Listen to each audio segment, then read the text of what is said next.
Opa, Olá, boa noite a todas, todos e todos. É com muita alegria que nós recebemos a professora Marta Gouveia de Oliveira Rovai. A professora Marta está aqui hoje para poder falar um pouquinho sobre a obra, né, que ela é uma das autoras e coordena, né, todo o trabalho, um trabalho belíssimo que foi desenvolvido, que é o livro Sob Nossa Pele, com as Nossas Vozes. A professora Marta é uma mulher feminista, branca, mãe de Rafael e Paula, avó de Arthur, é professora na Universidade Federal de Alfenas, a docente colaboradora do programa de pós-graduação Diversitas da USP São Paulo, é graduada e mestra em História pela PUC São Paulo, doutora em História pela USP, é vice-coordenadora do GT de Gênero Ampul, Minas Gerais, membro do Instituto Histórico e Geográfico do Sul de Minas Gerais, e diretora regional Sudeste da ABHO. É autora de artigos e livros sobre história oral, sobre ensino de história, história pública, ditadura, gênero e história LGBTQIA+. Professora, a gente quer muito agradecer a sua presença, né? Como eu havia comentado anteriormente, é uma alegria poder ler esse trabalho, né, que foi feito com tanta dedicação. A gente percebe o cuidado, né, e um trabalho minucioso, né, na escolha das palavras, na forma como os conceitos são elaborados. é, então, vai ser muito importante para todos nós, né, ter a oportunidade de discutirmos, refletirmos a partir de hoje, né, sobre essa obra. Eu escolhi um trechinho que você coloca no livro da Maria Lugones, que eu acho que diz muito do seu objetivo em relação a essa obra, e é o que, né, nós também buscamos na condição de professoras, professores, pesquisadores. Diz assim: não quero falar por ti, mas sim contigo. Mas, se não aprendo teus modos e tu os meus, a conversa é apenas aparente, e a aparência se levanta como uma barreira sem sentido entre as duas, sem sentido e sem sentimento. Por isso, não me deves deixar que eu te dite o seu ser, e tu não me dites o meu, porque então já não dialogaríamos. O diálogo entre nós requer duas vozes e não uma. Então, com essas muitas vozes, né, presentes nessa obra, passo para que você possa, né, conversar um pouquinho conosco sobre esse trabalho. bom, Marcelo, muito obrigada pela apresentação. Boa noite a todos, todas e todes. Agradeço imensamente pelo convite aqui feito pelo grupo, né? Adorei o nome, certo, né? Muito bom. E vou compartilhar um pouco dessa minha trajetória, né? É sempre muito bom falar desse livro, né? Eu digo que falar dele é trazer muitas vozes, né? A minha voz não representa nenhuma delas, né? É só uma voz que traz muitas outras vozes, né? Que media essas vozes, né? E são vozes que vêm de toda a minha trajetória, né? Eu gosto de falar, Marcelo, que eu fui, né? E sou, né? Esse ano eu fiz 37 anos como professora, né? E lembro de eu pisando no primeiro dia de aula, na sala de aula, era um segundo ano do noturno, eu tinha 20 anos, e eu lembro que eu tinha acabado de ter uma aula sobre colônia, com a Ilana Blage, que era uma professora admirável, né, que já faleceu, e eu não sabia o que fazer com aquela sala de aula e comecei a dar uma aula sobre colônia, reproduzindo a aula da professora Ilana Blage para os alunos do segundo ano do noturno. E eu lembro que no meio da aula um aluno levantou a mão e perguntou assim: professora, qual é o nome Lembro até hoje da pergunta, gente. Se alguém que souber aqui responda, qual é o nome do vice-governador geral de São Paulo em 1647? Se alguém souber, por favor, me diga. E eu fiquei olhando aquilo, né? Eu falei, não sei. Daí ele disse, então, como era o nome do vice-governador da Capitania Geral de Pernambuco em 1800? Eu falei, não sei. E aí ele falou, então, você não sabe nada de história, professora. Naquele dia eu descobri que nem eu, nem ele sabíamos o que a gente estava fazendo numa sala de aula, né? Nem eu com aquela reprodução maluca da aula da Ilana Blage, e nem eles fazendo aquelas perguntas estúpidas, né? Então, eu disse a eles, vamos conversar o que nós estamos entendendo por história, né? E aí, a partir daquele dia, eu digo que eu comecei a ouvir para sempre, né? Porque a gente só se transforma na medida em que a gente se abre à escuta, né? Nesse livro, eu uso um termo, né, dentro dos debates da história oral, que é eu não sei se é um conceito, que as pessoas me perguntam, você inventou um novo, não sei, né? Mas é algo que eu digo assim, a gente só escuta de fato quando a gente desenvolve o que eu chamo de escuta sensível, né? A escuta sensível é uma escuta que não termina no momento em que a gente fez aquele diálogo, né? Não acaba ali. Você fez uma entrevista, foi embora, e acabou. Não, a escuta sensível é algo que você está o tempo todo ouvindo, né? Ela vai te rasgando por dentro, ela vai te abrindo, te dilacerando por dentro, né? Vai rachando as suas certezas, vai te incomodando, né? Então, trabalhar com a escuta sensível, eu acho que é o que sempre me moveu, né? Nesse momento, eu tento dar um nome àquilo que sempre eu senti cada vez que eu me encontrava com os meus alunos e alunas, né? Esse trabalho que vocês leram, eu agradeço demais, né? O carinho da escolha, da leitura, é resultado de todo um processo de uma vida de escuta, né? Convivendo com discentes que sempre me questionaram, né? Discentes cuja presença sempre colocaram em dúvida as minhas certezas, né? É por isso que eu abro o livro dizendo que a minha geração é uma geração que foi criada com muitas certezas da branquitude, da cis-heteronormatividade, né? A gente nunca se perguntou quem a gente era, a gente sempre queria perguntar quem era o outro, né? É mais fácil, né, gente? A gente sempre querer explicar o outro e achar que a gente não precisa ser explicado também, que a gente também não é histórico, né? Que a gente também não foi formada e atravessada por conceitos, por práticas. É muito fácil, né, ser uma pessoa branca e cisgênero. Eu diria que não é muito fácil ser uma mulher, mas é muito fácil ser uma pessoa branca cisgênero, né? Então, a minha vida toda, eu convivi com estudantes que muitas vezes eu ignorei, né? Eu brinco com os meninos e as meninas lá, meus alunos e alunas, eu digo assim, na minha sala de aula, durante muito tempo, não havia pessoas LGBTQIA+, não havia pessoas negras, não havia meninas que sofriam qualquer tipo de sexismo, né? Durante muitos e muitos anos, a minha sala de aula era a sala de aula da classe social. Mas era uma classe social, porque a minha formação foi na PUC de São Paulo, uma universidade maravilhosa, né? Mas eu fui formada na década de 80, né? E a gente precisa entender a nossa formação. A década de 80 era a década da Revolução Socialista, que ia acontecer dali a 15 minutos, virando a esquina, né? Era uma classe social sem raça, sem gênero, sem sexualidade, sem desejo, sem afeto, sem religiosidade, sem território, né? Era uma classe social abstrata e universal, né? Eu demorei muito tempo para descobrir que essa classe social que eu trabalhava lá na década de 80, tentando salvar meus alunos e alunas, era uma classe social esvaziada de experiências, né? Uma classe social que desconsiderava todas as diferenças da sala de aula.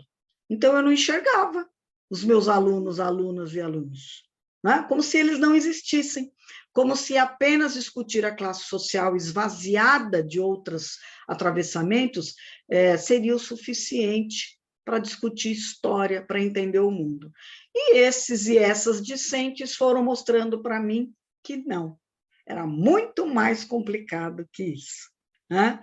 Então, eu fui dar aula em primeiro lugar, né? Eu queria fazer mestrado, mas na década de 80, mestrado era para os ultra-inteligentes, nossa, né? A gente achava que jamais ia fazer mestrado, mestrado tinha que ser um cara, né? Uma menina muito especial, né? Vocês não imaginam o quão foi importante a expansão das universidades públicas, né? Assim, a gente que passou por isso, que viu isso, que assistiu a essa transformação, sabe do efeito da universidade pública, gente, né? Então, eu fui formada por uma universidade particular, que é a PUC, né? Depois é que fui fazer o doutorado numa universidade pública, mas aí eu já tinha me formado há muito tempo, né? Quando eu fui fazer meu doutorado, já fazia 17 anos que eu havia me formado. Hoje a gente emenda uma coisa atrás da outra, atrás da outra, atrás da outra, né? E quando eu fui fazer meu doutorado, eu fui surpreendida com a história de alguns operários. Eu sou da cidade de Osasco, né? Grande São Paulo. Esta cidade, em 68, teve uma greve contra a ditadura militar. Uma greve que eu desconhecia. Eu era uma moradora de Osasco, que não tinha a menor ideia do que tinha acontecido na minha cidade. Não é? Porque eu aprendi que quem morava em Osasco morava numa cidade horrível. Era a cidade do crime, né? Era a cidade onde Judas perdeu as botas, era a cidade do bebê-diabo, era a cidade em que o bode estuprava crianças. Havia um jornal chamado Notícias Populares, aquele jornal que você espreme e sai sangue, né? Tipo esse jornal que a gente assiste às 6 horas. E esse jornal, todo dia, estampava uma notícia do Osasco, era um negócio impressionante, né? E aí, eu descobri um dia, dando aula numa escola pública, que havia acontecido uma greve. E eu descobri, não porque eu quis, mas porque os operários entraram na minha escola e foram contar para a gente a greve. E eu descobri uma cidade que não era a cidade que eu tinha aversão.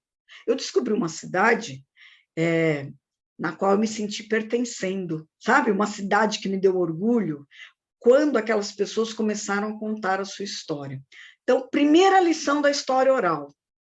Nem sempre a gente escolhe os nossos temas.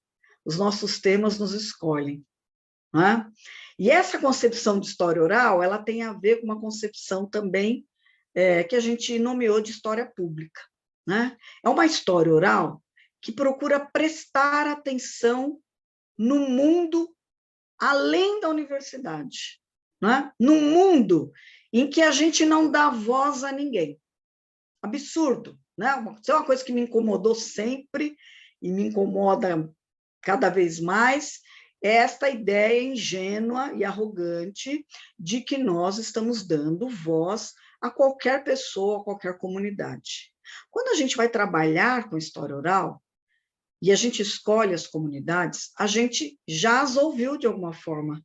Porque se elas não falassem, a gente não as pesquisaria, a gente não as conheceria.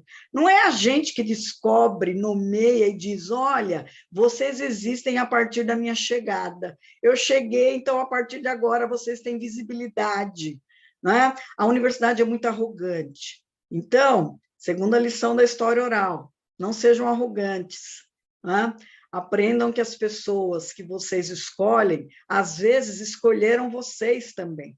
Né? Elas são portadoras de vozes importantíssimas, que nós mediamos, que nós registramos, que nós amplificamos, mas nós não falamos jamais por elas.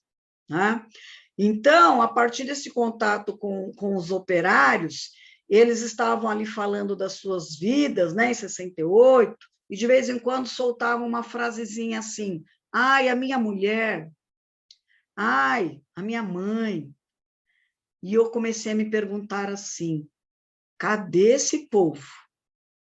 cadê essas mulheres? Onde elas estão que não estão aqui? Por que elas só aparecem nas narrativas masculinas? E elas só aparecem nas narrativas masculinas por uma frase ou outra, como diz a Michelle Perrault, como coroadoras de uma história masculina. Um detalhe, né? Uma cena. Elas faziam a comida dos guerrilheiros, era isso que eu ouvia. Né? Os guerrilheiros entravam na cozinha para planejar a guerrilha ou a greve, elas iam para o quarto, porque a cozinha só era o lugar da mulher quando ela ia fazer comida. Na hora de debater política, ela tinha que se retirar. Eu estou contando isso para vocês porque eu vou contar a trajetória de como eu cheguei, tá? Para mostrar para vocês como a história oral é uma descoberta sem fim, é uma escuta sensível sem fim. Muito bem, eu comecei a perguntar pelas ausências. Terceira lição da história oral, nem sei, eu estou brincando essa coisa de lição, não é lição nenhuma, não é só para a gente brincar, tá? Perguntar sobre as ausências. Quem não está na história? Quem não está aqui falando comigo? Quem não está visível na narrativa que eu estou procurando? E eu comecei a procurar, então, as mulheres. E fui procurar as operárias. Ué, não tinha operária na fábrica? E eu fui atrás das operárias. E por incrível que pareça, gente, eu não achei as operárias. Até porque, na década de 60, havia pouquíssimas operárias nas fábricas. Mas eu achei uma cozinheira negra. E essa cozinheira, num determinado momento da entrevista, ela me disse assim: professora, a senhora está prestando muita atenção na luta de classes. Eu vou contar para a senhora o que é a luta na classe. Porque eu sou mulher e porque eu sou negra. A senhora precisa prestar atenção na luta na classe. Veja, eu não estou falando com uma intelectual no sentido acadêmico. Né? Eu descubro, pela minha própria arrogância, de que há outras formas de intelectualidade. Né?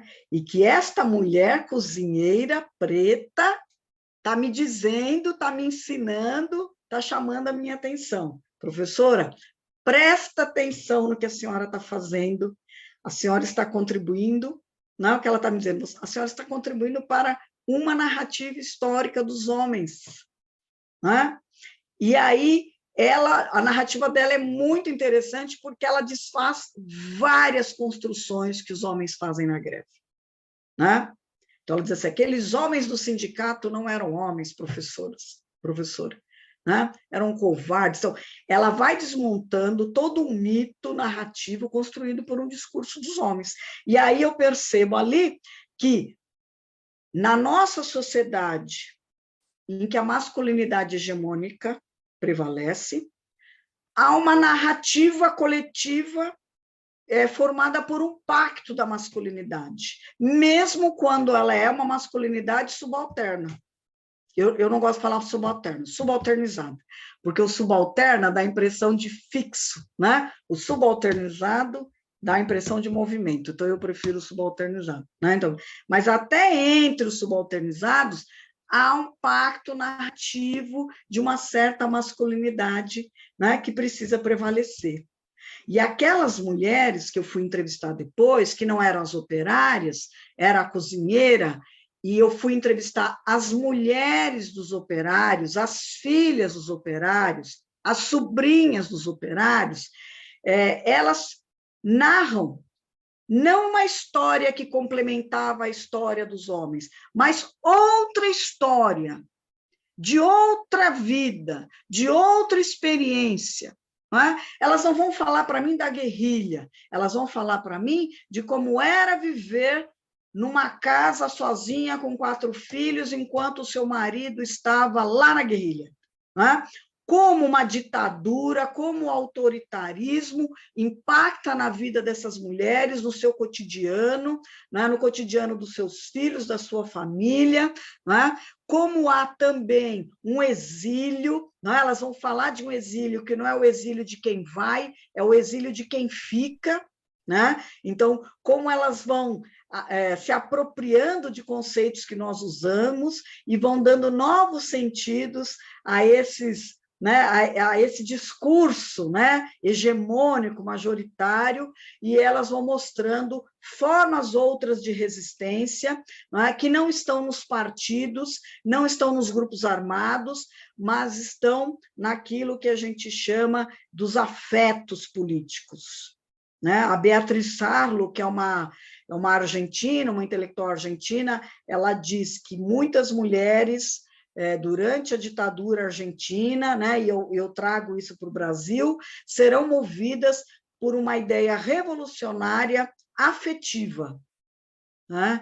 Não por um sonho de socialismo, de comunismo, mas o sonho, né, de salvar os seus entes queridos. Então, elas são movidas, né, e o que elas fazem não é menor do que aquilo que os seus companheiros fizeram. Então, aí eu entro na discussão de gênero, no campo dos estudos de gênero, são essas mulheres que vão me encantando, me trazendo para isso. Então, ela, né, como é uma ideia de história pública, de pensar nos públicos como pessoas que se pensam, como pessoas que nos pensam, né? Já não pode esquecer isso. Não é só a gente que pensa, elas não são objetos. Elas não são objetos da nossa pesquisa, elas são sujeitas da nossa pesquisa. Né? A gente não pode mais objetificar as pessoas. Né? O meu objeto de pesquisa são as transexuais. Não, elas não são objetos da sua pesquisa. Né? Elas são sujeitas que vão te analisar, que vão disputar poder com você, que vão tentar também manipular a entrevista, não é só você que vai manipular, não é? Que vão mudar a orientação da sua pesquisa, que vão trazer o imprevisto, o novo, não é? A discordância. Então, que não necessariamente vão reconhecer você como legitimamente uma voz que as represente, entende? Então, essas mulheres vão me levando para essa discussão, e ali, então, eu trabalho as memórias, né? Eu não abandono as memórias dos homens, mas eu vou trabalhar as memórias de homens e mulheres em torno de um passado autoritário, né? E da construção de um conceito de cidade de Osasco, e que vai me fazer desmontar a própria concepção que eu tinha da cidade de Osasco. Né? É muito legal como as outras pessoas com as quais, e não sobre as quais, né, com as quais nós trabalhamos, elas vão nos desmontando na medida em que a gente vai pesquisando. Né? Então, eu me descobri uma moradora de Osasco, da periferia, que desconhecia a sua própria cidade, eu me vi naquelas mulheres, né? Então, fui, então, embora de Osasco, fui para o Piauí, lá no Piauí trabalhei com pescadores, e trabalhando com os pescadores, eu perguntei a eles, cadê as mulheres? Né? Onde estão as mulheres pescadoras do Piauí? E a resposta deles foi, não existem pescadoras no Piauí. Então, eu fui buscar as mulheres, né? Fui conversar com as mulheres da comunidade, e elas disseram assim para mim, tá bom, professora, eles dizem que não existem pescadoras, então a gente se chama de pescadeira. Não é? Elas se reinventam na linguagem. É muito legal trabalhar com história oral por isso, gente. A linguagem é uma forma de construção de cada sujeito, Aquelas pessoas que aqui, né, aqui a gente escuta, elas são senhoras de um conhecimento que não nos pertence em nenhum momento. Não é? Eu, diante de pescadores e pescadores, não sabia absolutamente nada, nada. Não é? Eram eles e elas que me ensinavam sobre fazer o barco, tecer a rede, a tarrafa. Não é? Eu não sabia nada. Eu tinha que fazer o exercício da escuta humilde, né? Da escuta atenta. Né? Eu tinha que entender que naquele mundo que não era acadêmico, quem era estrangeira era eu. E aí existe uma filósofa que vocês já devem ter lido, que é a Maria Lugones, a Maria Lugones, eu cito ela bastante no livro, né? Ela diz assim, nós precisamos realizar viagens entre mundos, né? Nós precisamos aprender a partir das nossas pesquisas que nós precisamos adentrar o mundo daqueles e daquelas a quem a gente chama de outros, e descobrir que no mundo daqueles e daquelas a quem a gente chama de outros, a gente é outro, a gente é outra também. A gente também está no mundo, né? A gente como estrangeiro, não só como norma, não só como modelo, né? A gente também é estrangeiro quando a gente se dispõe a conversar com as pessoas, né? E é preciso que a gente queira realizar essas viagens, né? E aí, então, o meu maior desafio foi ir para Minas Gerais. Em Minas Gerais, encontrei, então, uma universidade numa cidade pequena, chamada Alfenas. Alfenas tem em torno de 60 ou 70 mil habitantes, né? Fica a 300 quilômetros de São Paulo, perto de Poços de Caldas, Varginha, né? A cidade do ET. Né? Essa cidade me deixou, assim, muito surpresa, porque a Unifal tem 7 mil alunos, né? E quando eu entrei, visualmente aquilo me encantou, porque eu estava numa universidade com um grupo de estudantes LGBTQIA+, enorme, gente, enorme. Não é? Um dia vocês vêm aqui para a Alfena, vocês vão ver. A gente anda, né? Os meus amigos de outras universidades vão para lá e ficam perguntando, o que aconteceu, Martinha? Vocês abriram aqui, é um campo de LGBTQIA+, né? Como é que é isso? É impressionante como uma cidade pequena, rodeada por cidades ainda menores, de 3 mil habitantes, de 2 mil habitantes, cidades que sofreram o processo de colonização, né, gente? Repleta de latifúndios, que por onde passaram, né, os escravizados.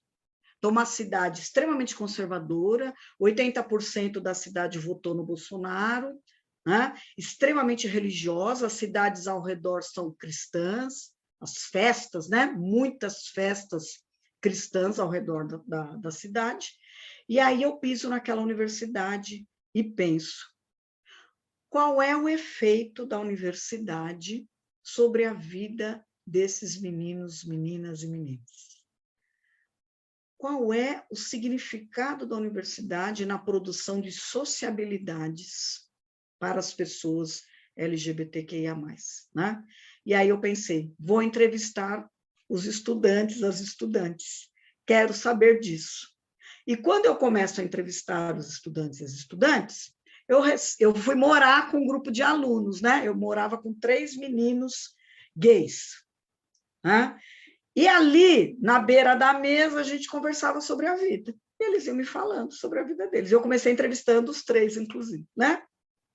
E aí um dia eles chegaram e falaram assim, Martinha, tem um movimento aqui na cidade chamado Movimento Gay de Alfenas, né? E eles querem que você escreva a história deles com eles. E aí eu fui conversar com o MGA. Né? MGA, porque na década, né, final da década de 90, ano 2000, era Movimento Gay de Alfenas, né? Era essa denominação que havia em todos os lugares. Né? E aí eu fui conversar com eles. Eu parei a história dos estudantes, das estudantes. Veja, mais uma vez fui desafiada pela comunidade, sendo uma mulher cisgênera, hétero, né? Fui desafiada por aquela comunidade que sabia que eu trabalhava com história oral, né? E aí eles me disseram, professora, queremos que você registre as nossas memórias e a nossa história. E eu fui, então, entrevistá-las, e deu origem, então, a esse livro aqui, Que Possamos Ser o que Somos. Né? Que possamos ser o que somos era o lema do MGA. Né? Então, nós fizemos este livro, eu entrevistei 17 pessoas, E conforme eu ia entrevistando essas pessoas, é uma história belíssima, gente, eles são os responsáveis por uma série de projetos na área da saúde, na área dos direitos humanos, do direito civil, no sul de Minas, são os responsáveis pela criação da parada LGBTQIA+, de Alfenas, que é uma das maiores de Minas Gerais, né, desde 2004. Eles têm uma história belíssima, eles e elas, mas no meio do caminho eu encontrei as meninas trans, travestis, e elas me disseram assim, professora, a história que você está escrevendo não tem nada a ver com a nossa história. Professora, a história que você está escrevendo está invisibilizando a nossa história. Nós não somos o movimento gay de Alfenas. Né? Vejam como a gente vai, né, sendo questionada, sendo desafiada, e aí, então, eu conversando com essas meninas, emendamos já uma outra pesquisa, né, que é essa do livro, foram 11 meninas, entrevistei homens também, mas os homens eu ainda não coloquei em nenhum livro, né? Já conversei com vários homens trans, mas as meninas, assim, gente, foi um momento muito especial essa pesquisa. Foi uma pesquisa que começou um pouco antes da pandemia. Elas são 11 meninas de várias cidades do sul de Minas. Algumas delas moram em Alfenas, outras não, só passaram por ali, né? Algumas moram hoje fora do Brasil, inclusive, né? E na medida em que eu ia ouvindo as histórias delas, eu fui pensando a forma como eu ia tratar aquelas histórias, pensando na dimensão da história pública, né? O primeiro desafio para mim foi pensar quem eu sou nesse processo, o que eu posso nesse processo, sendo uma mulher cisgênera, hétero, né? Branca, da academia. O Alessandro Portelli tem um texto muito bacana que chama História Oral e Poder. E ele disse que uma entrevista de história oral é uma relação de poder. A gente precisa compreender isso, uma relação de poder. Né? São, no mínimo, duas pessoas completamente diferentes se encontrando. Né? E a primeira coisa que eu enfrentei com elas foi a desconfiança. Né? Quem é essa mulher da academia? Né? Quem é essa mulher cisgênera? Mas eu saía chorando todas as entrevistas, porque todas as entrevistas que eu tinha com elas, eu me desmontava, né? Eu me descobria, eu percebia que a cisgeneridade era uma construção e que eu tinha contribuído para a normalização e normatização disso, dessa verdade, né? De que a cis-heteronormatividade era uma verdade. Né? E eu descobri, então, que eu não era uma verdade, eu era uma verdade construída, né? E que eu contribuía como professora, como pesquisadora, para reforçar esta verdade que hierarquizava, que disciplinava, que machucava, que discriminava e que ajudava a matar. Né? E eu resolvi, então, e não, lógico que não resolvi sozinha, fui conversando com elas, na pandemia a gente marcava encontros coletivos online, né? E a gente ia pensando a construção desse livro. Né? Então, a primeira coisa que eu pensei foi, eu não posso fazer um livro sobre elas.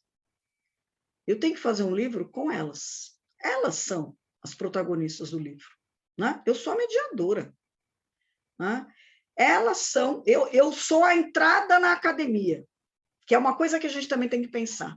Né? O que é que a gente tem feito dentro da academia para descolonizar a academia, para ocupar espaço na academia, para facilitar essas entradas. A gente não está salvando ninguém, a gente só está mediando essas entradas. Eu lembro que uma vez, entrevistando a Meg Rayara, né, que é da Federal do Paraná, uma travesti negra, ela disse para mim, abram na universidade grupos de estudos, né, como o Incerto, abram na universidade ICs, TCCs, grupos de pesquisa, e chamem a comunidade LGBTQIA+, para participar. Né? Vocês não vão salvar ninguém, mas vocês vão abrir essas, porque vocês já estão lá. vocês já ocuparam esse espaço. Né? E é preciso que vocês abram, ampliem ainda mais. Né? Então, quando a gente trabalha com história oral, a gente não está trabalhando só com a ideia do lugar de fala, mas a gente está trabalhando com a ideia do direito de fala. Né? Todo mundo tem direito de fala. Eu tenho direito de falar, né? Mas todo mundo tem que saber que o meu direito de fala é marcado pelo lugar de onde eu falo. Né? O nosso lugar de fala não impede que a gente faça parcerias, alianças, né? Feministas, transfeministas, as masculinidades parceiras, não hegemônicas, as masculinidades subalternizadas, né? Nós precisamos construir essas alianças. E foi trabalhando com elas que eu percebi isso. É possível criar alianças. O meu cuidado com a palavra no livro era um cuidado no sentido assim, de ficar escutando, né, sensivelmente, em que momentos eu podia falar além delas, em que momento eu teria que ouvi-las mais para eu poder explicar melhor os conceitos que eu estava trabalhando. Vocês trabalharam com a Letícia Carolina, eu sempre ligava para a Letícia Carolina e perguntava, Letícia, isso aqui que eu escrevi está certo? Né? É por aí?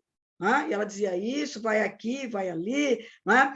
Um outro cuidado que eu tentei tomar, eu vou usar toda mentira, né? Mas o máximo da bibliografia de pessoas trans que eu puder, porque é com elas que eu tenho que dialogar. Eu não vou abandonar, obviamente, os cânones, né, que abriram as portas, Foucault, Judith Butler, né? Eu não estou negando em nenhum momento a contribuição eurocêntrica, né? Mas ela tem uma contribuição, seria uma bobagem nos negar a conversarmos, né? Até porque eu sou uma pessoa, né? Fruto do eurocentrismo, né? Mas a ideia é como eu vou descolonizar o meu trabalho e a mim mesma, trazendo todas essas pessoas para o meu trabalho. E aí, cada uma dessas pessoas que eu usei no meu trabalho, eu joguei uma nota de rodapé e eu apresentei essa pessoa, porque eu quis ter o cuidado de dizer quem eram essas pessoas, não era só um nome. Quem são essas pessoas? Onde elas estão? Né? Em que grupos? Em que militância? Quem são essas pessoas? Então, e daí, por isso, Marcelo, que no final de tudo, a hora que eu fui fazer a orelha, eu pensei, opa, mas eu também tenho que dizer quem eu sou, porque a gente precisa começar a aprender que a cisgeneridade e a branquitude também tem que se apresentar e também tem que ser estudada. Né? Por isso é que lá eu coloco, sou uma mulher branca, cisgênero e hétero, porque parece que a gente não precisa dizer quem a gente é. Né? Aprendi com essas mulheridades e feminilidades, né, tão diferentes. E ali, então, eu fui dialogando com elas, dizendo de onde eu vim, como eu aprendi, como eu cheguei nisso, né, nesse livro. E aí veio a outra dúvida. Como eu vou dizer delas? Vou cortar trechos das suas falas de acordo com aquilo que eu achei melhor? Não é um artigo, é um livro. Então, é possível usar um pouco mais do que no artigo. A gente tem que cortar mesmo, porque não tem artigo de 200 páginas, né, gente? Então, mas no livro veio esta ideia. Não, a fala delas vai ficar inteira, porque se alguém quiser ler só a fala delas, já terão lido o livro. Eu digo isso no começo.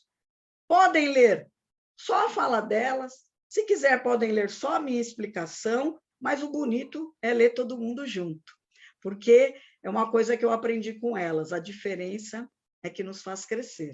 Então, haverá a fala delas, a escolha delas, de como se dizer, de como se narrar, haverá a minha fala como acadêmica, eu não estou abrindo mão, né, da minha formação como acadêmica e do meu lugar de fala. É o que o Michael Frisch chama de autoridade compartilhada.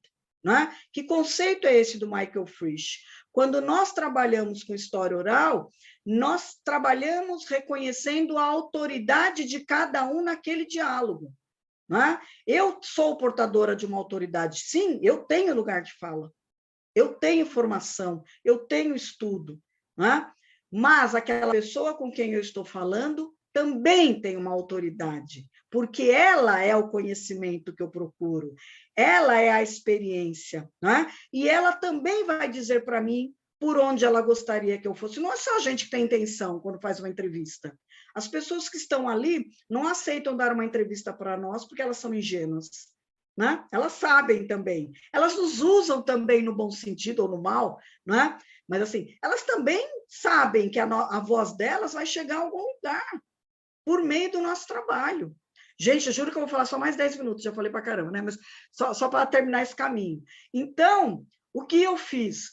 Tem a fala delas, tem a minha análise, só que na análise eu escolhi não trazer os trechos exatamente. Eu escolhi trazer pequenos pedaços das falas delas que completassem a minha fala, de forma que fosse um texto que tivesse todas as vozes, né? Então, mesmo quando eu faço a análise, eu trago, sim, né, autores e autoras para análise, mas a minha fala com as entrevistadas, com as colaboradoras, né, porque mais do que entrevistadas, elas são colaboradoras, colaboradora não no sentido clientelista, mercadológico, não é nada disso, é colaboradora no sentido de que nós colaboramos com a construção da história, não é? Das fontes históricas e não só de uma fonte histórica, mas de processos de visibilidade, de processos de escuta coletiva, de publicização da história, é isso que é colaboração, né? Segundo José Carlos Sèvres-Golmery, que foi meu orientador, meu querido, né? Então, e daí eu me perguntei, quem vai apresentar o livro? Que nome vai ter o livro? E aí eu fui conversando com elas. Gente, como vocês acham que deve chamar o livro? E elas disseram, a gente quer que o livro trabalhe, não é? Seja uma forma das pessoas conhecerem a nossa história sob a nossa pele e com as nossas vozes, não é? E é daí que nasce o nome deste livro, não é?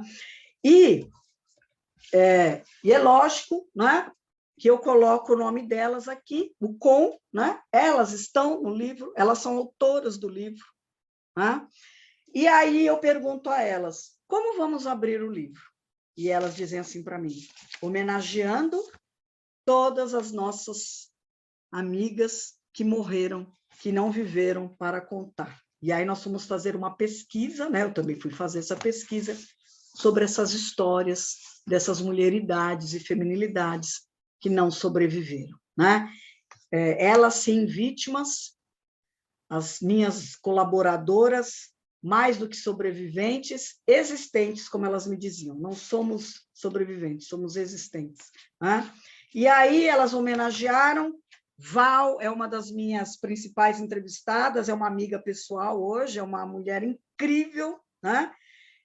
Que diz que logo depois que a gente coloca o nome de todas as mulheres, ela diz assim, um dia uma mulher morre, no outro a família coloca o nome masculino na lápide, ali somos apagadas para sempre. Né? A Val essa me rasga todo dia. E aí eu resolvi também me colocar e contei a minha história. A primeira vez que eu encontrei uma pessoa trans na minha vida, como professora de educação básica, passeando com os meus alunos no centro de São Paulo, passeando não, né? Fazendo um trabalho de história no centro de São Paulo, na Cracolândia, né? E aí uma travesti se aproximou de mim, né? Ei, você é de cabelo vermelho, você é de cabelo vermelho. E os alunos olharam, que é isso? Né? E ela se aproximou e ela disse, eu duvido você me dar um abraço. Eu falei, mas é claro que eu vou lhe dar um abraço, né? E aí eu a abracei, ela disse assim, agora eu duvido você me dar um beijo. E aí eu dei um beijo nela. Ela falou assim, eu sabia que você faria isso, porque você tem cabelo vermelho e curto como o meu, nós somos iguais. Né? Então, ali o paradoxo da diferença e da igualdade. Né? Foi a primeira vez que eu acordei, né? Que eu vi o visível, como diz Foucault. Né? Não vê o invisível, a gente tem que ver o visível, porque invisível ninguém é. A gente é que transforma a visibilidade em invisibilidade. Né? Então, eu resolvi também colocar a minha história. Né? E aí perguntei, quem começa o livro? Quem vai apresentar? E aí elas fizeram, né? O prefácio é da Letícia Carolina, não é? Elas fizeram um texto coletivo, né, que eu chamei de um convite.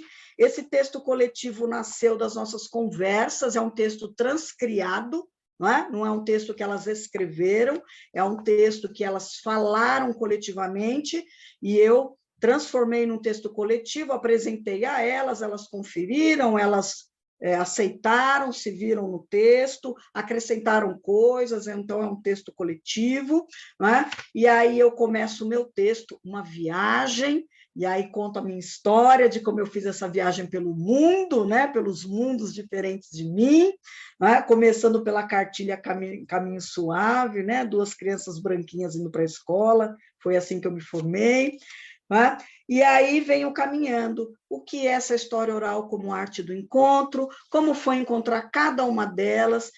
A gente muitas vezes trabalha, como a gente objetifica essas histórias, a gente esquece de contar as histórias dos encontros. Como é que foi encontrar com essas pessoas? Como é que a gente se sentiu? Como elas se sentiram? Né? Eu conto um pouco como foi caminhar com elas pela cidade, como era caminhar numa cidade conservadora ao lado de uma travesti.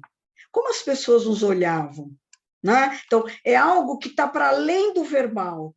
Trabalhar com história oral é trabalhar com os corpos, com as emoções. Isso tudo é escuta sensível, né?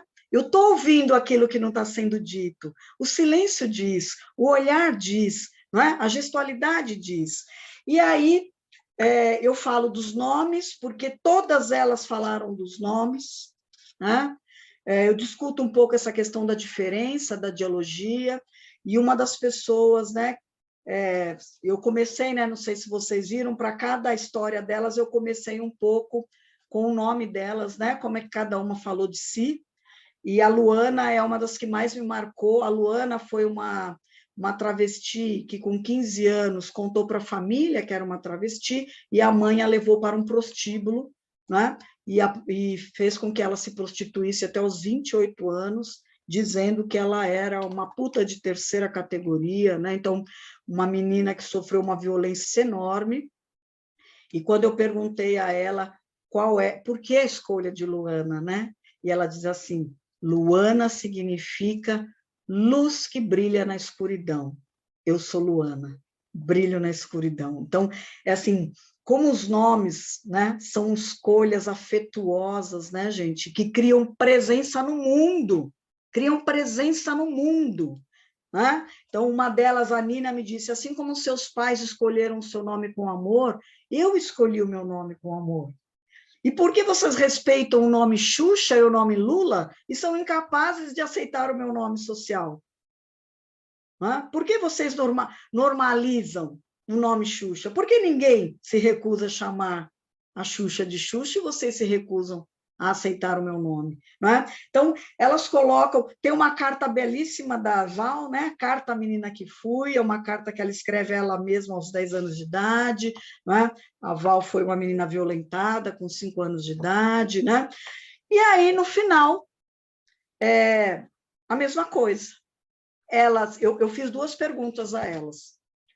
O que vocês gostariam de dizer às pessoas que vão ler este livro? Né?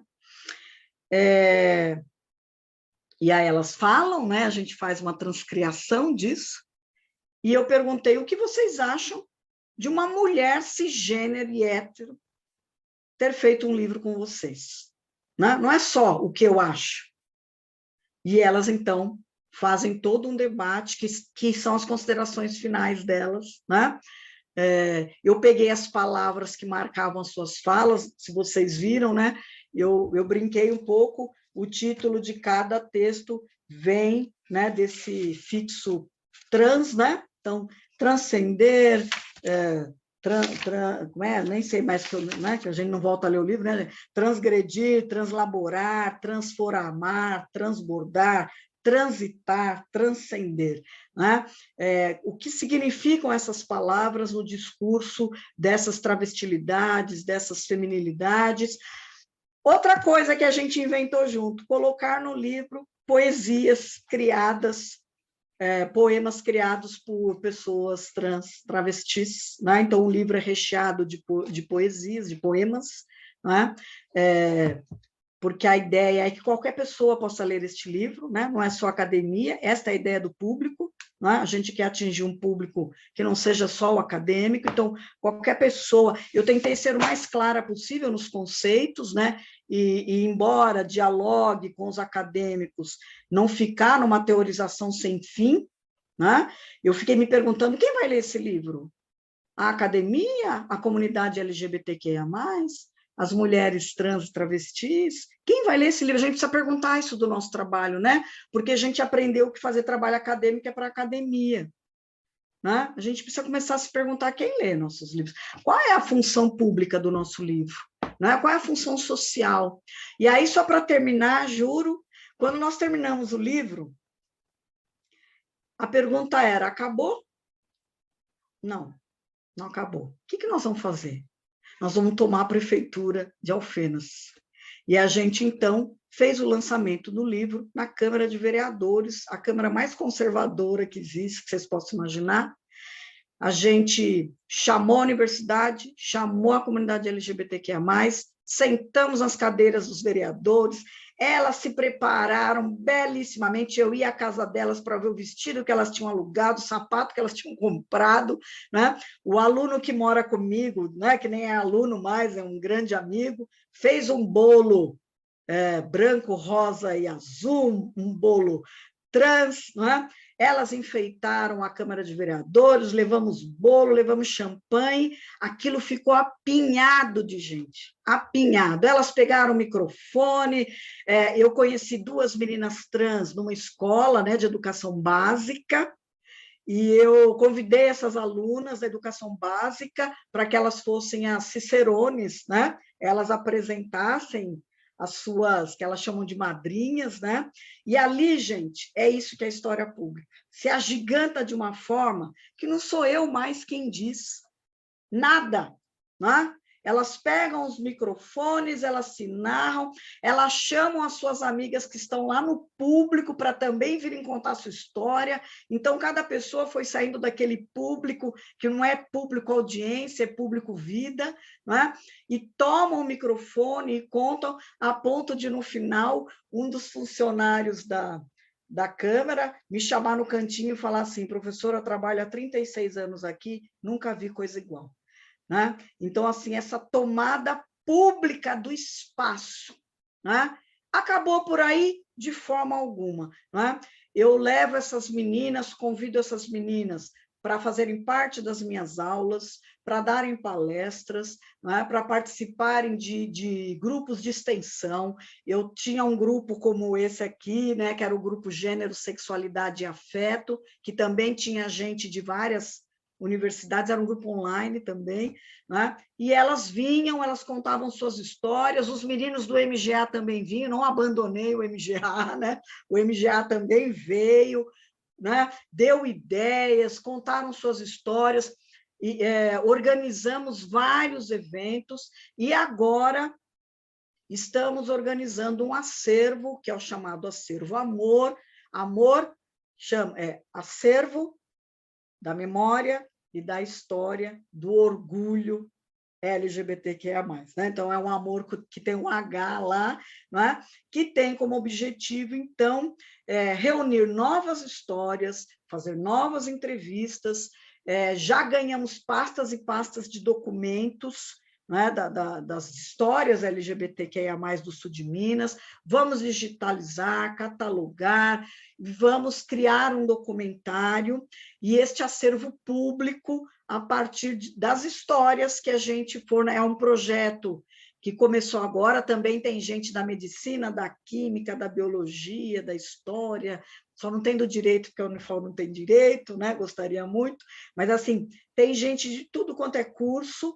A ideia é que esse grupo não trabalhe só no acervo, né? O nosso segundo momento é ir para as escolas, para, com os professores e as professoras, produzirmos propostas didáticas a partir destes documentos que estarão no acervo. Né? Então, como trabalhar uma narrativa oral, como trabalhar uma fotografia, como transformar a história LGBTQIA+, numa forma, né, de também né? Então, é um projeto que alia extensão, pesquisa e ensino, né? E que está tentando aí descolonizar a própria universidade. E eu digo, para fechar, juro que vou fechar mesmo agora, ninguém aguenta mais, mas assim, eu quero dizer, gente, que eu sou otimista no sentido de que quando eu vejo esses movimentos, né? Então, um movimento como esse grupo, né? Um movimento como lá na Unifal, eu acho que a gente tem avançado demais, né? Eu não gosto de certo discurso que diz que nós estamos retrocedendo, regredindo, perdendo. Acho o contrário. Acho que a gente, quando monta esses grupos, quando se dispõe a esses encontros, a gente se fortalece e a gente avança. Os reacionários chamam reacionários justamente porque eles reagem àquilo que eles estão com muito medo, né? Com muito medo. E a reação é sempre violenta, né? Porque a nossa caminhada não é a da violência, mas a caminhada da não violência provoca medo, né? O Bertolt Brecht tem um poema, depois vocês leem esse poema, chama Os Medos do Regime. Bertolt Brecht era um poeta alemão, né?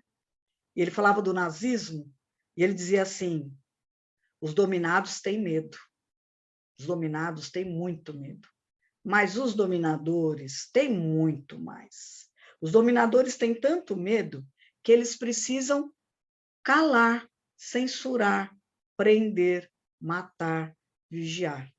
Os dominadores têm muito mais medo, né?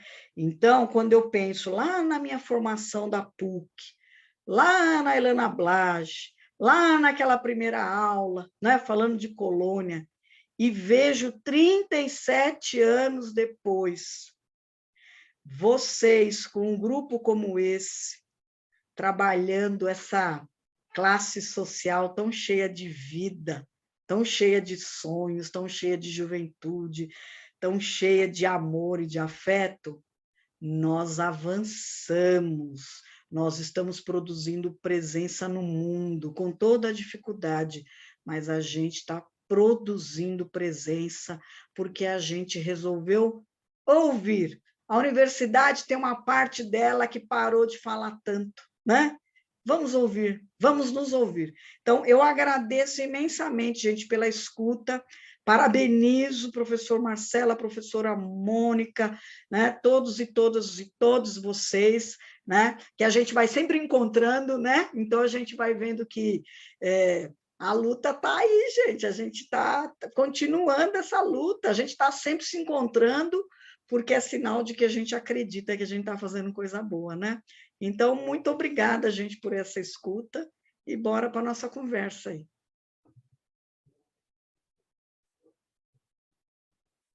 Professora, nós estou muito emocionado de te ouvir, assim, né? Ler o seu trabalho me emocionou muito, mas te ouvir, né, e poder sentir essa energia e esse afeto, né, como eu havia comentado no início, esse cuidado, né, a gente percebe o seu cuidado, o seu afeto no sentido de se sentir, né, afetada, tocada por cada uma das histórias que você traz no livro, e a gente percebe isso na sua fala, assim, né? Então, eu estou bastante emocionado, não estou conseguindo, assim, elaborar tudo certinho agora, mas vou passar a palavra, né, para quem quiser falar, quem quiser trazer alguma pergunta, enquanto eu me recupero aqui mais um pouco, e agradecer mesmo, assim, né, por tanto afeto, tanta dedicação, por um cuidado na escrita, né, por essa escuta tão sensível que trouxe essa obra que já é, né, um diferencial, já é um marco importante nos estudos e que a gente tem a alegria de estar agora, né, tendo a oportunidade de ler, debater, né? Obrigado mesmo, muito obrigado. Eu que agradeço imensamente. Eu vou emendar também, porque eu também estou muito emocionada. Hoje já é assim, eu comecei o dia com uma reunião, à tarde mais duas, então eu não sabia se eu teria energia para estar aqui hoje à noite, né? mas que bom que meu corpo me permitiu manter para escutar você.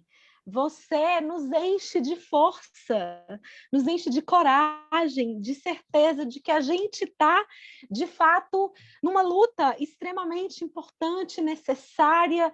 Enfim, você reafirma em nós o esperançar que a gente aprendeu com Freire, né? De transformar, de agir pela educação que transforma. E quando você fala dessa escuta sensível, que é algo que não para ali na escuta, que a gente continua laborando ela depois, né? Assim, quantas vezes eu me vi nessa condição e tenho certeza que a gente sai daqui, né? A partir dessa perspectiva de escuta sensível, a gente sai e leva muito, muito de você com a gente, sabe? Porque a gente vai continuar rasgando, né? A gente vai continuar pensando. Enfim, muito, muito obrigada. Obrigada, assim, eu tô como Marcelo, assim, sem palavras. Foi muito especial, sabe? Sem querer parecer... Enfim, foi muito especial te ouvir, muito mesmo. Muito obrigada pela sua história, pela sua coerência, pela sua luta. Você é inspiradora, Marta, inspiradora. Obrigada, viu? Muito obrigada. Eu que vou ficar sem palavras. Agora eu que vou ficar sem palavras, gente. Obrigada, obrigada.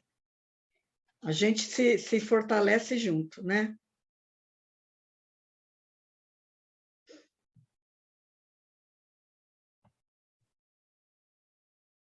E sabe que a semana passada aconteceu um caso terrível, ainda está acontecendo, né? A gente teve uma carta de cunho misógino que foi deixada no banheiro dos meninos para os calouros, os homens. Uma carta terrível sobre as mulheres, né? E como eu coordeno o núcleo de atenção à mulher na universidade, essa carta chegou a mim, os meninos e as meninas levaram a carta até a mim. E eu compartilhei essa carta, indignada, com colegas do Instituto, né, pedindo o cuidado, né, pedindo que a conversa com os alunos. E me deparei, então, com um grupo de colegas, né, mais misóginos ainda que a carta, né, e que me atacaram muito, né, muito. Eu chorei muito, fiquei a semana toda chorando, né? Mas é isso, assim. Aí a gente faz um encontro desse e a gente fala, opa, pera lá, né? Pera lá, essas pessoas não valem a pena, né? Essas pessoas estão com medo. Não, eu sempre volto no Bertolt Brecht, é medo, né? É medo porque o conforto delas acabou, né? Então elas precisam nos atacar porque a nossa arma não é o ataque. Né? Vamos lembrar da Bell Hooks, né? A Bell Hooks diz que o amor não é um sentimento, o amor é um ato político que produz sentimentos, né? Então, o nosso amor é um ato político de construção da vida todo dia, não é? Não é a força, né? E isso não é uma linguagem que esses caras conhecem, né? O amor, como ato, ele amedronta, porque ele é forte, né, gente? Ele é forte. Eu sempre digo isso para os meninos, se o ódio se multiplica, o amor se multiplica muito mais como ação, né? É isso, é a amorosidade do Paulo Freire, né, Mônica? É essa ação.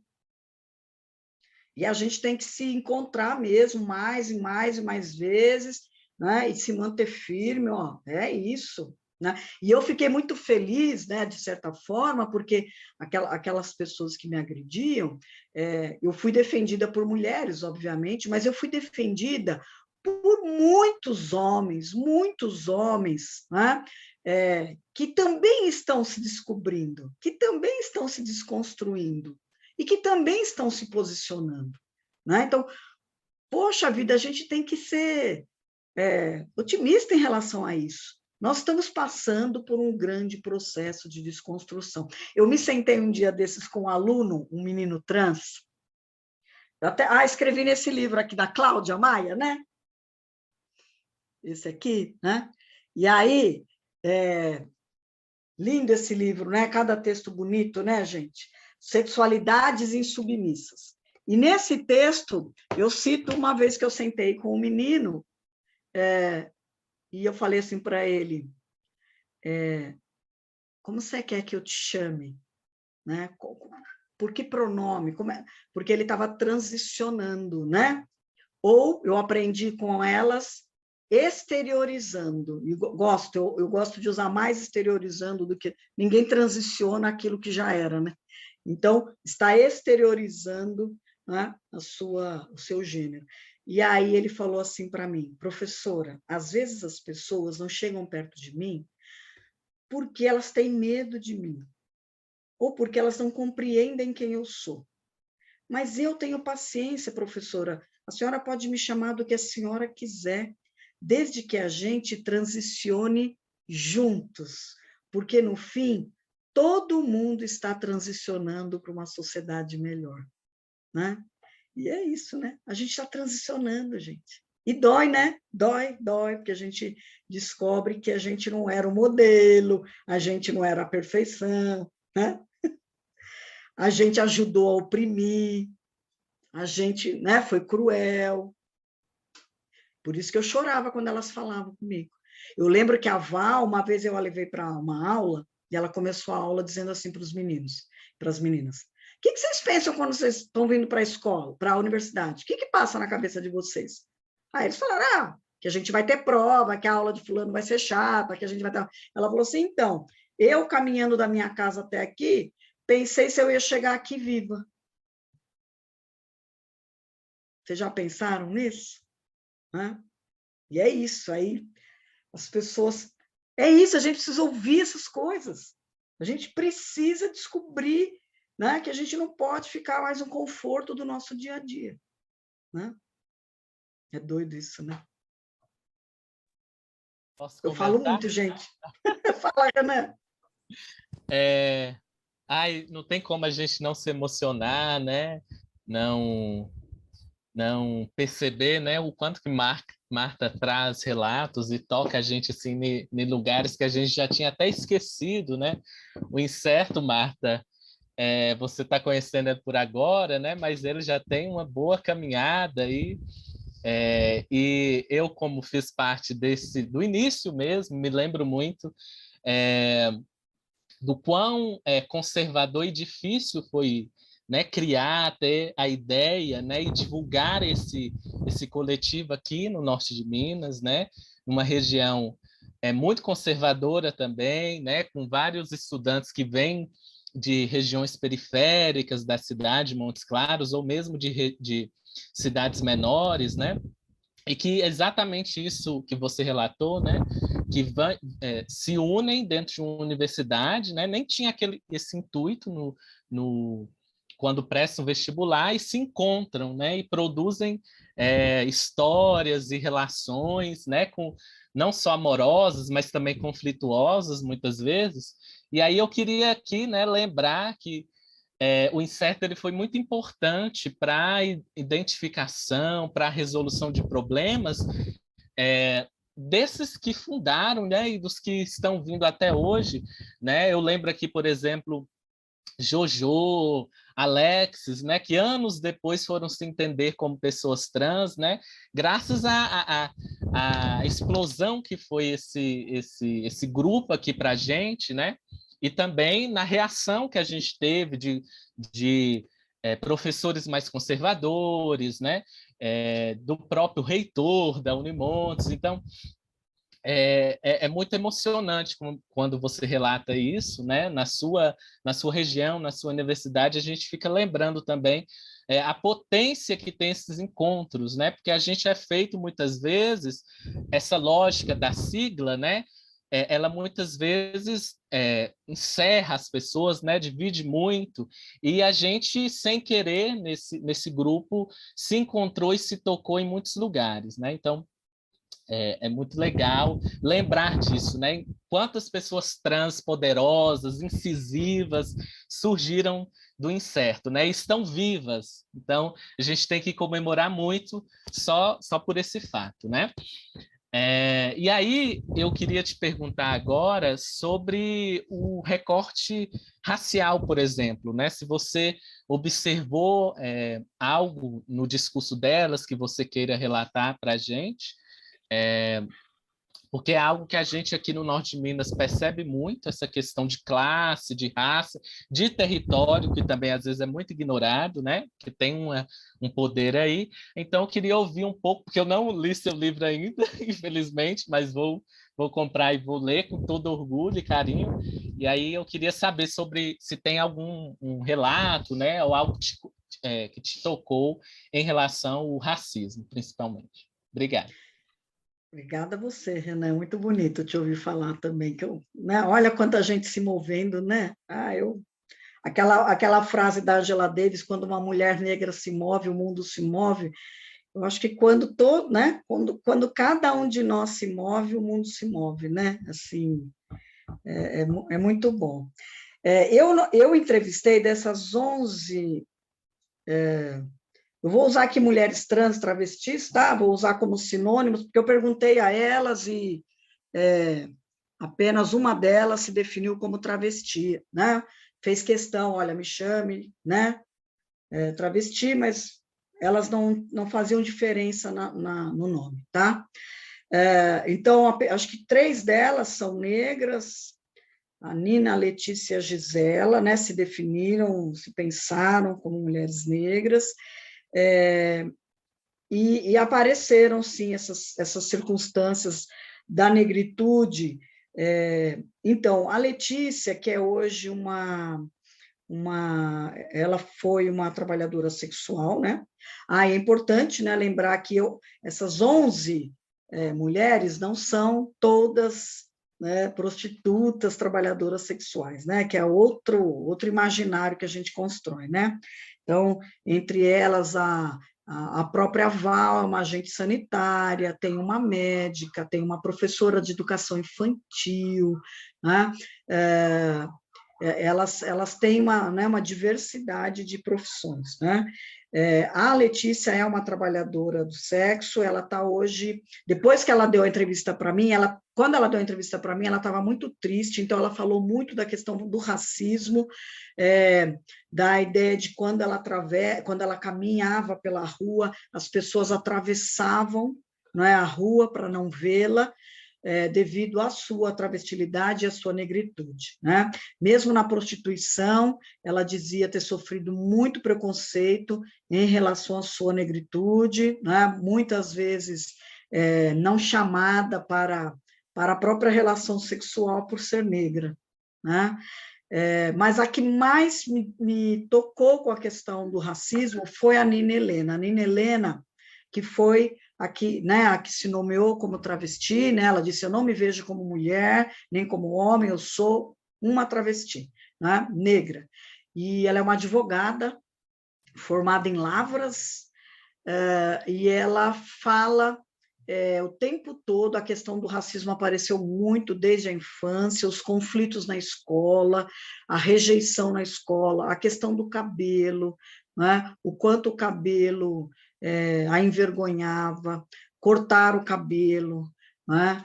Para toda a sua família, o quanto, muitas vezes, ao caminhar na rua, ela foi xingada. E aí ela discute uma coisa muito importante, que me lembrou a Audre Lorde, né? Eu até chamo a Audre Lorde para conversa, que é o direito à raiva, né?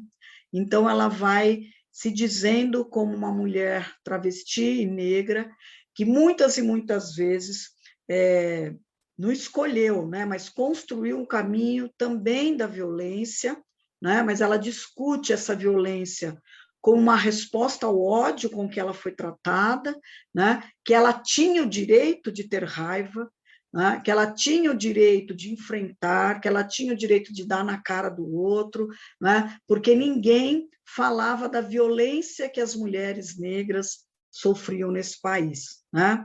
Então, e tem 2 falas dela que me marcaram muito, quando ela me diz, então, como mulher negra, branca e cisgênera, ela diz assim, não é você que tem que dizer para mim, como mulher, como travesti negra, onde eu devo estar, ou se eu devo entrar na história ou não. Sou eu que escolho o momento de me retirar. Eu achei impressionante.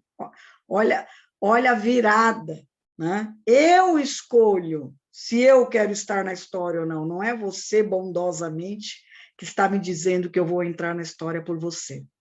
E, no fim, ela diz, eu retiro de você, e esse você é tudo que eu represento, né? Eu retiro de você o direito de dizer quem eu sou. Né? Então, como há uma... Né, a posse da palavra, né, de uma travesti negra, numa relação de uma entrevista de história oral, mas que é muito mais do que uma entrevista, é um enfrentamento político, né? É um enfrentamento identitário. Então, nesses momentos é que a questão da negritude... Eu gostaria de ter explorado mais, mas já não tinha mais forças também, né? Mas, assim, apareceram, sim.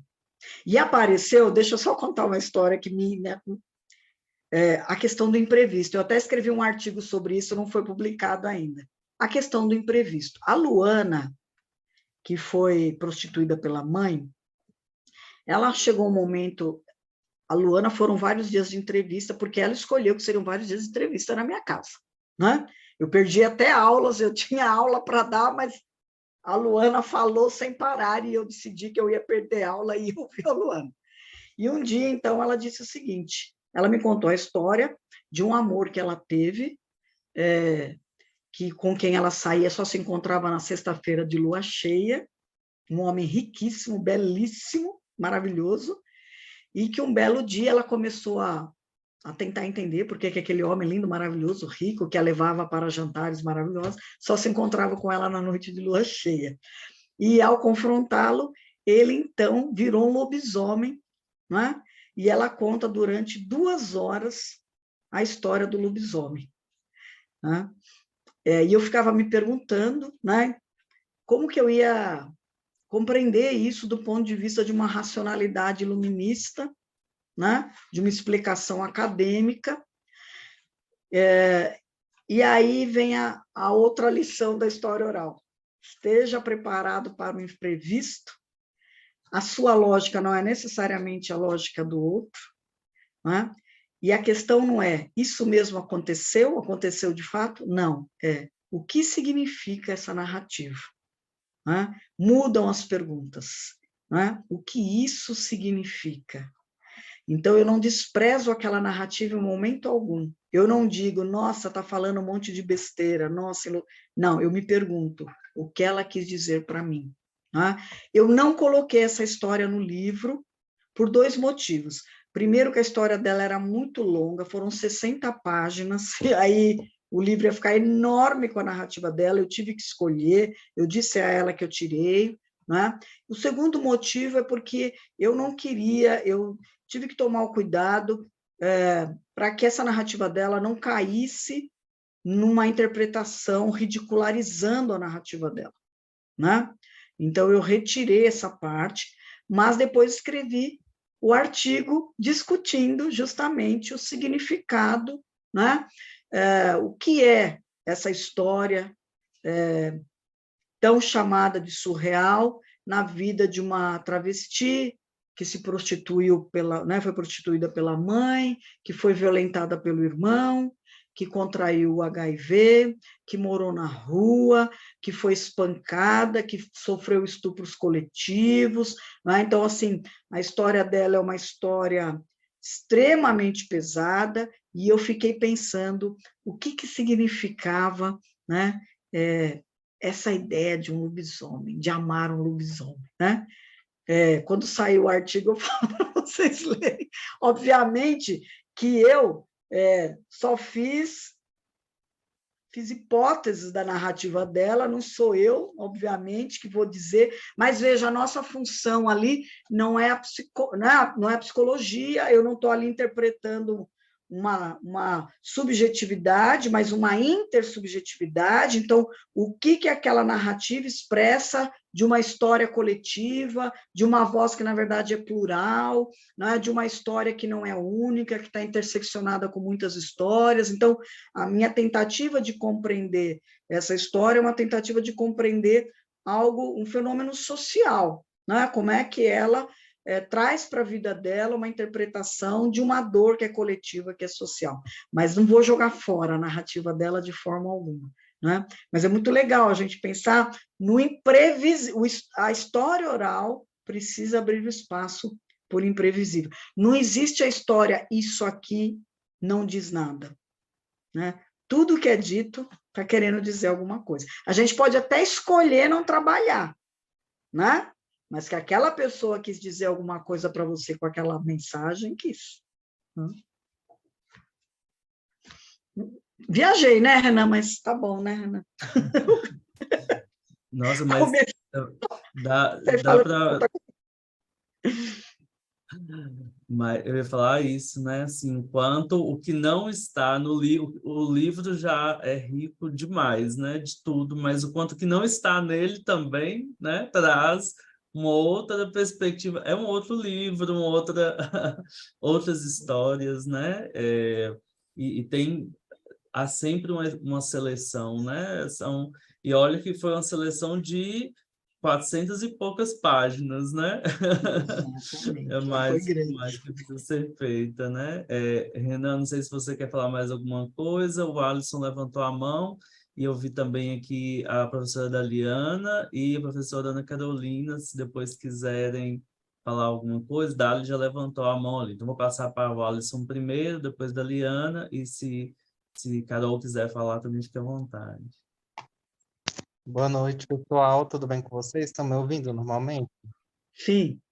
Marta, primeiramente, eu queria me desculpar por não estar me apresentando assim, enquanto imagem aqui nessa telecomunicação, porque infelizmente meu notebook não funciona a câmera, mas também pode ser um pressuposto daquilo que eu vou falar agora.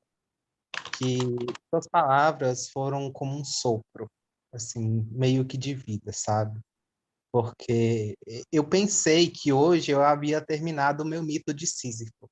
Eu havia subido a montanha, né, com a minha rocha e tinha concluído os meus 2 primeiros capítulos da minha dissertação, pois sou mestrando em estudos literários, né, pela Unimontes. E tem essa pegada, né? Já o título já diz, a invisível invisibilidade do visível. Então, essa questão que você nos trouxe hoje foi exatamente esse sopro, né? Além de trazer Foucault, né, que fala dessa invisibilidade, e que é uma das bases para o meu projeto, que trata exatamente dessas pessoas, de indivíduos ou sujeitos, que de tão corriqueiros ou tão banais, eles se tornam invisíveis aos nossos olhos. Então, a partir do seu conhecimento, de toda a sua trajetória enquanto pesquisadora, ou até mesmo enquanto ser humano, eu gostaria de 2 pontos. Muitas referências acerca daquilo que te constituiu. E segundo, uma pergunta bastante inquietante, mas que também se torna essencial, né, para que nós, enquanto seres humanos, ainda em construção, possamos nos formar enquanto indivíduos, né, que vivem em sociedade, que é como nós, a partir do seu livro, né, claro, podemos tornar visível pessoas que, de certa forma, ainda estão à margem da sociedade. Porque você falou bem no início, né, dessas vozes dissidentes que, desde a antiguidade, elas foram colocadas à margem da sociedade. E como nós, enquanto seres humanos modernos, que estamos nessa questão da contemporaneidade, podemos tornar visíveis essas pessoas, esses indivíduos, esses sujeitos, para além dos textos, e podemos tornar visíveis no nosso cotidiano, assim, de uma forma mais geral. E é isso. Obrigada, Alisson. Bom, primeiro a questão das referências, né? Nossa, tem tantas que eu não sei nem nomear, né? Eu acho que se você pegar as referências do livro, né, do final do livro, eu acho que tem ali, né? Eu acho que agora tem aqueles que não estão, né? Assim, Paulo Freire, né, gente? Assim, eu sou, acima de tudo, professora, né? Então, é Rubem Alves, é Paulo Freire, é Eduardo Galeano, né? É pensar a questão da literatura, né, da poesia, e toda essa bibliografia aí da história oral, da história pública, das questões de gênero, né? E digo mais, viu, Alisson, acho que as minhas maiores referências não estão em livro nenhum, que são as experiências que eu tive com tantos alunos, alunas e alunas, assim, foram essas convivências em sala de aula, os questionamentos que eu ouvi muitas e muitas vezes, né? As provocações, né? Que me fizeram. Eu sempre conto a história do meu aluno que pintava as unhas, né? E que os professores ficavam muito bravos com ele. Nossa, o nome dele é Mateus, hoje ele é advogado, né? Na época, os professores falaram, nossa, Mateus pinta a unha, onde já se viu, vem para a aula pintar a unha, atrapalha a aula, ninguém presta atenção, né?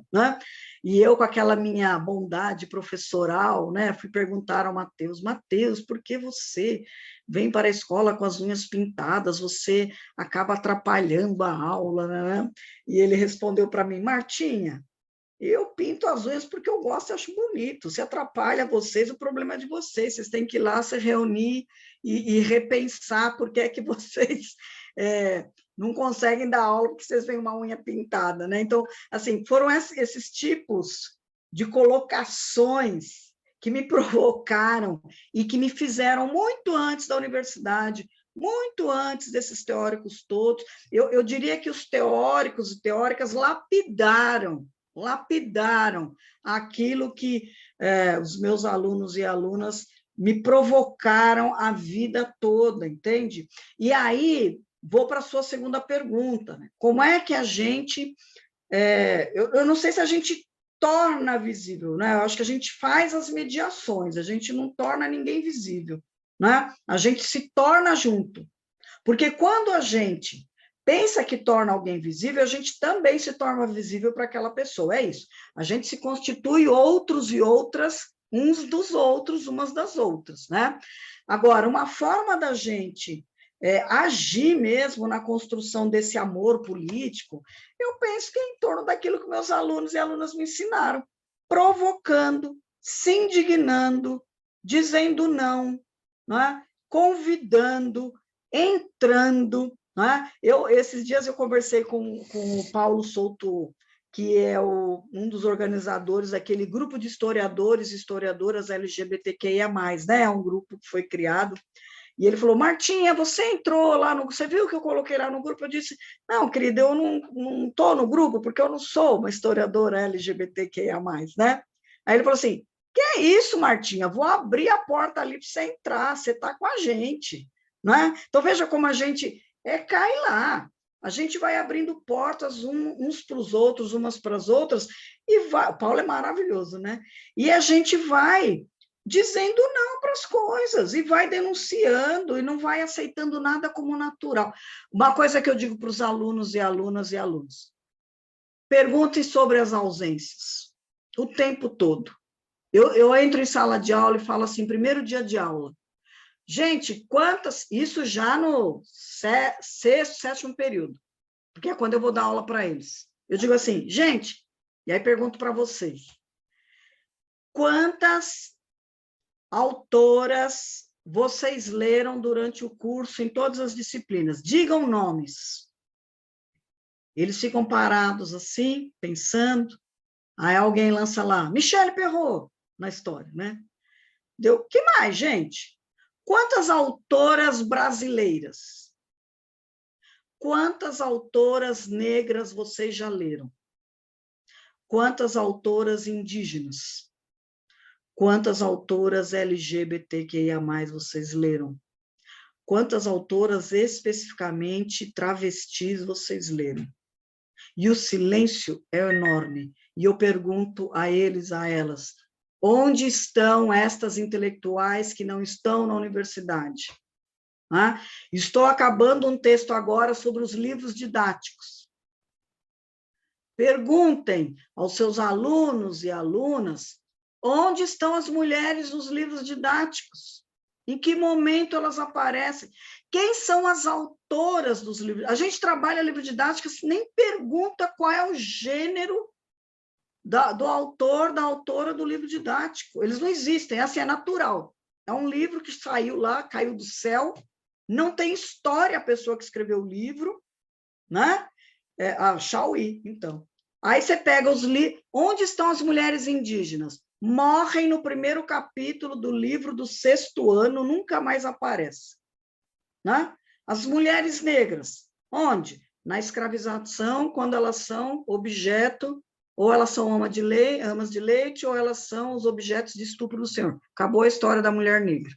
Né? A mulher branca aparece lá quando ela é bruxa, queimada na Idade Média, e depois ela vira feminista no final do século XIX para o século XX, e acabou a história da mulher branca. Né? E a gente não pergunta... E os LGBTs, então? Quando que aparece no livro didático? Nem aparece. Nem aparece. Eu fui pesquisar agora, né, para esse artigo, 2 livros didáticos escritos por mulheres, que eu queria observar o que muda um livro didático escrito por mulheres. Né? Tem mais referência à mulher, mas é muito interessante, porque a linguagem é toda no universal masculino. Os operários, os guerrilheiros, os camponeses, os bolcheviques, os mencheviques. E aí, no final do capítulo, tem um box, né? A mulher na Idade Média. Aí acabou aquele box, está escrito assim: então você, aluno, agora será o cidadão. Quer dizer, ela continua escrevendo sem flexionar gênero em nenhum momento, não é? A história da mulher é um boxzinho lá no final do capítulo. E a gente não discute isso com os alunos, a gente não descoloniza o livro, não desnaturaliza, não é xingar o livro, é compreender a construção do livro. Então, eu acho que é nesse sentido, Alisson, que a gente vai desconstruindo, né? Os meninos da medicina, as meninas da medicina falam assim: nossa, Martinha, quando chega uma pessoa no consultório, ela é trans, não, uma pessoa transgênero, o que eu faço? Ué, você pergunta o nome dela e você pergunta a ela como ela quer que você o chame, ou a chame, é isso. Não é? E entenda que aquele corpo é um corpo... Eu tenho um amigo trans, um homem trans, que foi ao ginecologista. Quando ele chegou no ginecologista, o ginecologista disse a ele: eu não cuido de homem. E ele disse: não, meu amigo, eu sou uma pessoa que menstrua. É daí que vem toda a discussão. Né? Eu sou uma pessoa que menstrua, eu não sou um homem cis, eu sou um homem trans, eu preciso ir ao ginecologista. E o ginecologista disse: não, eu não sei cuidar de você. Precisamos ou não discutir isso na medicina? Né? Temos que provocar os nossos professores e professoras. Né? Uma aluna negra na medicina, no mês da consciência negra, a professora veio com um vídeo daquele ator americano negro que fala que não discute racismo porque todos nós somos humanos, né? Não sei se vocês lembram, esqueci o nome desse ator, ele é famoso. E aí a professora falou: não vamos discutir a questão do racismo em sala de aula, gente, porque somos todos iguais. Aí essa minha aluna negra falou para a professora assim: professora, vira para a sala de aula e olha a sala. A professora olhou e falou: quantos alunos ou alunas negras a senhora está vendo? Ela disse: só você. Então, professora, nós temos que discutir a questão do racismo na universidade. Olha, como é só uma provocação, não é um desrespeito, não é nada. São provocações que perguntam pelas ausências. Eu acho que a gente tem que começar por isso. Perguntar pelas ausências na militância. Não é? A Meg Hayara tem um texto que chama Por que você não me abraça?, em que a Meg Hayara critica o movimento negro em relação às pessoas trans. Não é? Por que o movimento negro não abraça a causa trans? Não é? Por que o movimento feminista branco, hétero, não abraça a causa das mulheres trans? Nós temos que começar a perguntar essas ausências. Não é? Por que a gente não está se abraçando? Não é? Por quê? Acho que é isso, Alisson. Não sei se eu te respondi. Dali. Boa noite. Boa noite, Dali. Tudo bem? Sempre muito bom estar com certo. Me orgulho muito de fazer parte. O Marcelo está fazendo uma coordenação maravilhosa, com um apoio aí de extensionistas, voluntários vários aí. Agradecendo aí de antemão ao Pedro. Marta, uma honra estar aqui contigo, foi um prazer conhecê-la diretamente com o trabalho entre nós, e a gente, sem dúvida, vai estar junto em outros momentos. Já sei que estaremos aí com muito trabalho, inclusive aí em Alfenas, as próximas atividades. E aí, muito do que eu estou pensando vai complementar essas indagações de Alisson. Gostaria que você comentasse um pouco a respeito das nossas alianças, a respeito do pacto, especialmente quando vai no âmbito do legislativo. Eu penso que é uma das lutas mais complexas que a gente tem hoje no que diz respeito à linguagem, né? A gente se ocupa tanto com pesquisa, especialmente para repensar, né, os nossos pré-conceitos, e aí quando a gente tenta fazer um pacto com partidos políticos, né, com as nossas representações, a gente tem muita dificuldade no que diz respeito à linguagem, né, com aquela conversa a respeito de não é estratégico falar o termo gênero, e eu penso que você tem bastante experiências a respeito disso, e, sem dúvida, ter pessoas trans, né, nesses espaços de poder tem feito com que efetivamente, né, se transforme e, né, que haja essa descolonização. O que me intriga muito para pensar qual tem sido efetivamente o nosso lugar, né, considerando que por vezes a gente, como estamos numa posição privilegiada, não dizendo especialmente sobre o seu trabalho, mas em relação à academia mesmo. De um modo geral, a gente tem bastante dificuldade para pensar, né, se efetivamente somos aliados, sabe? Eu fico sempre muito preocupada com essa nossa desenvoltura para efetivamente fazer com que as pessoas com que a gente faz campanha, e por vezes até na gestão da instituição, no interior da universidade, a gente acaba recuando, porque nós temos um lugar de privilégio, sabe? Eu gostaria que você falasse a respeito disso, porque talvez anime a pensar que tipo de luta, que tipo de enfrentamento vale a pena, sabe? Porque é muito complicado, assim, eu fico sempre pensando, né, nesses potenciais pactos, mas que por vezes a gente não tem um aspecto colaborativo suficiente para que a gente não se veja na condição de recuo, sabe? Obrigada, Dali.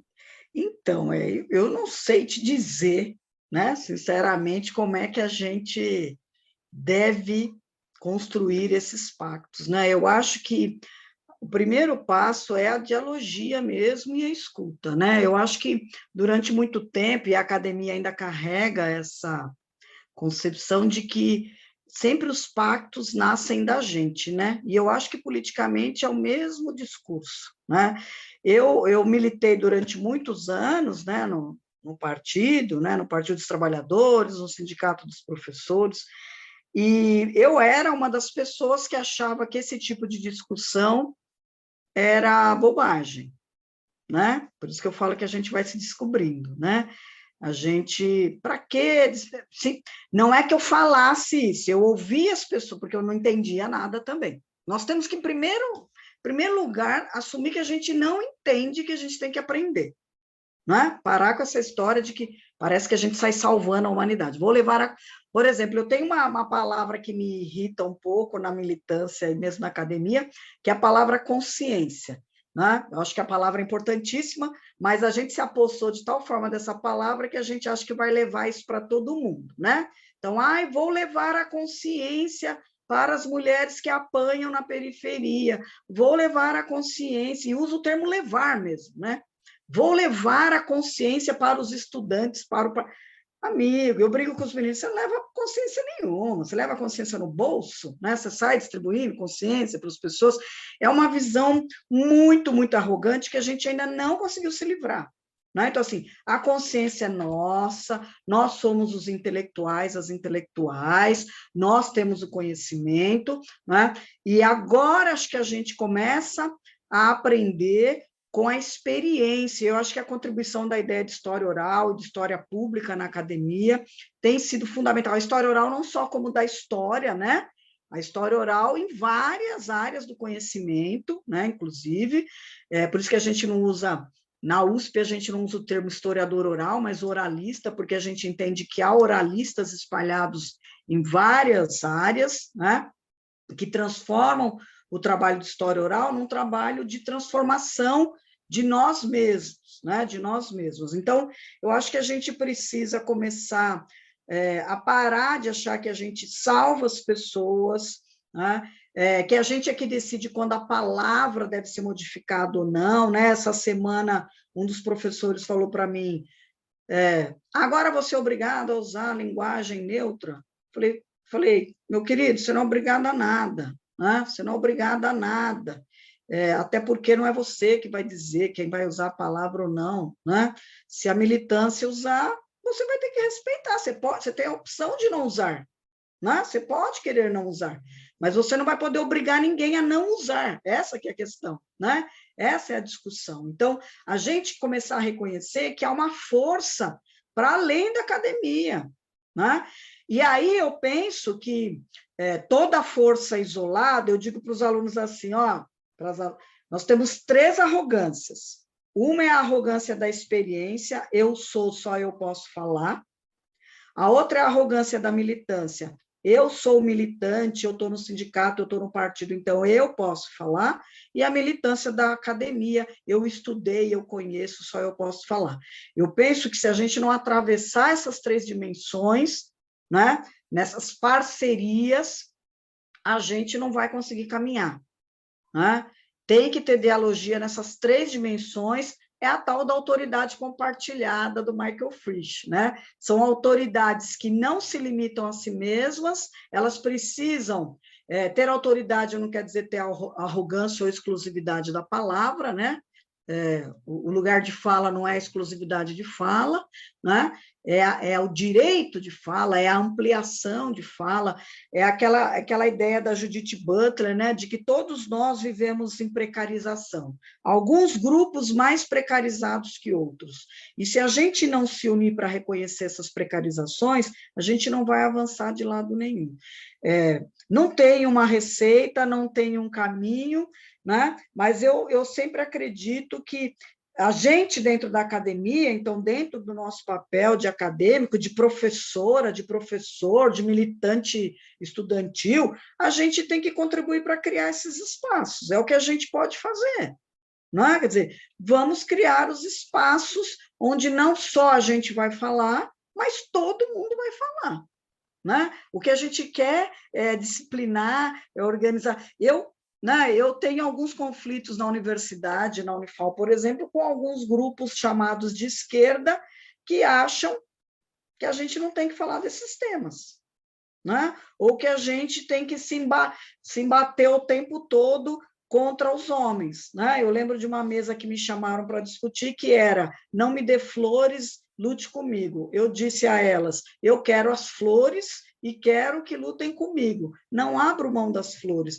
e não abro mão das masculinidades que vão ser nossas aliadas, com seus limites, com suas histórias, não é? Com seus valores, mas nós precisamos criar alianças para avançar. Então, como diz a Bell Hooks, né, ser feminista não é ser contra os homens, é ser contra o sexismo, não é? É ser contra o patriarcado, e há homens que percebem isso, né? E eu vou contar mais uma historinha.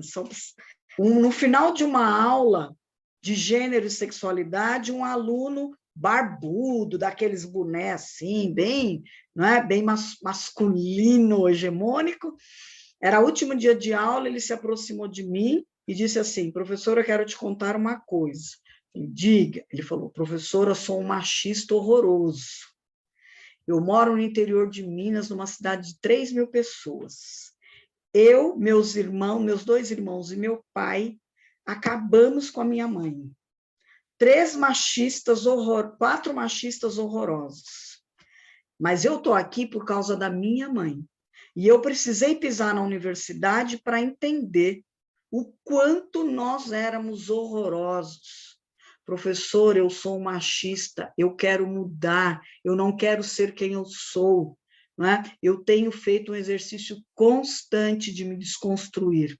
E eu quero dizer para a senhora que uma das primeiras atitudes que eu tomei foi ontem, porque na minha família, homem não tem emoção, homem não se emociona, homem não chora, homem não diz que gosta de ninguém. Então, o primeiro exercício para me desconstruir foi o seguinte, eu cheguei para o meu irmão e eu disse, vou te dizer uma coisa. E ele disse, diga. Eu falei, eu te amo. E sabe o que o meu irmão respondeu? Eu te amo também. E ele começou a chorar e eu chorei. Não é? Porque ele disse, professora, foi a primeira vez que a gente disse isso. Né? Precisei estar na universidade para compreender isso. Então, assim, eu não posso ouvir isso e não acolher. Eu não posso não ouvir isso e dizer assim, simbora para a transformação. Entende? É alguém que está me sinalizando alguma coisa, né? Que tem seus limites. Né? Ninguém está ignorando a estrutura sexista, assim como ninguém...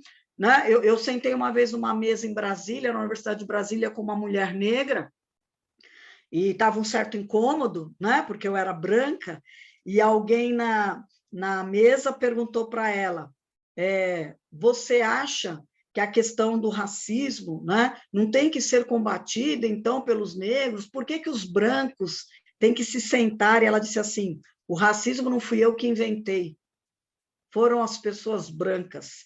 Então, a luta contra o racismo é nossa, minha e dela. O racismo é problema nosso. O machismo é problema nosso. Cada um no seu limite, né? Cada um no seu lugar. Mas nós podemos fazer parcerias. Nós podemos, né? Nós temos que fazer parceria, gente. Os conservadores fazem parcerias, né? A extrema-direita faz parceria. E a gente fica se atacando, se dividindo, né? Acho que está mais do que na hora da gente fazer isso aqui, se ouvir, é construir junto. Não sou obrigado a ser você, não é? Eu não sou... Fazer parceria não é me transformar em você. Né? Leia um texto belíssimo da Letícia Carolina, que chama O Beijo, que só o beijo te tape a boca. Muito bonito esse texto dela. Que só os beijos te tapem a boca, em que ela vai discutir a diferença como oportunidade de aprendizado, né? Um texto belíssimo.